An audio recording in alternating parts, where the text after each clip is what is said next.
Est-ce que vous pourriez vous présenter? Donc Marie-Odile Mergnac, tombée dans la généalogie à l'âge de 12 ans. J'ai travaillé longtemps dans le groupe Nathan Larousse et créé une maison d'édition qui s'appelle Archives et Culture.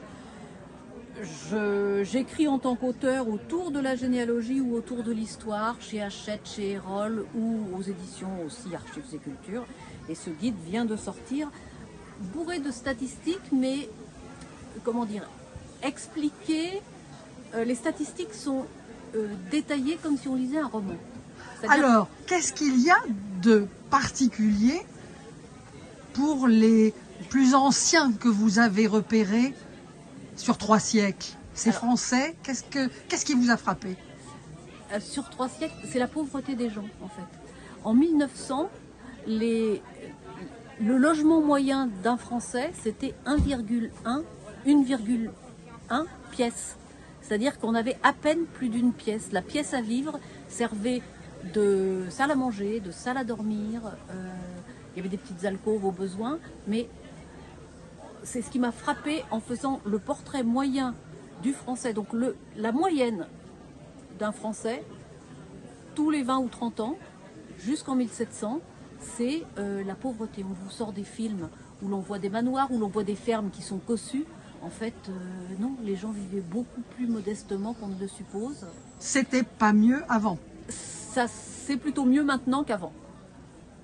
Et justement, maintenant, quel est le dernier que vous avez portraituré? Quel est le dernier Français moyen ou Française moyenne que vous avez portraituré? Alors, ceux nés en 2000, donc c'est tout récent.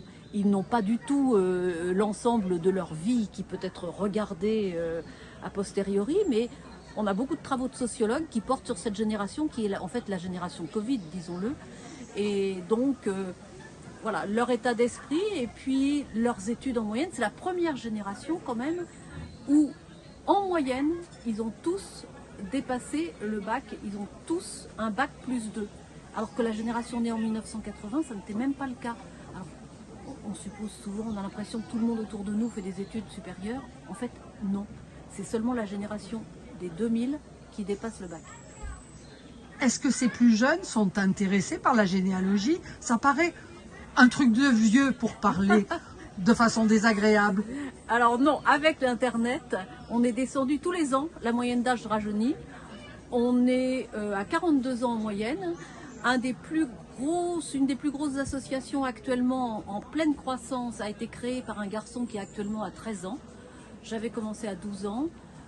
Évidemment, ça paraissait un truc de vieux parce que sans Internet, il fallait pouvoir se déplacer en semaine dans des mairies ou dans des centres d'archives qui n'étaient ouverts que de 10h à 16h. Mais maintenant, vous pouvez faire ça le soir, le week-end, quand vous voulez, sans obliger votre famille à aller camper les vacances dans les archives départementales. Donc ça rajeunit tous les ans. C'est vraiment extraordinaire comme passion. Juste un chiffre, 10 millions de Français s'intéressent à la généalogie? Oui, 10 millions de Français, c'est le loisir préféré des Français après le jardinage et le bricolage, le 3e. Merci. Merci à vous.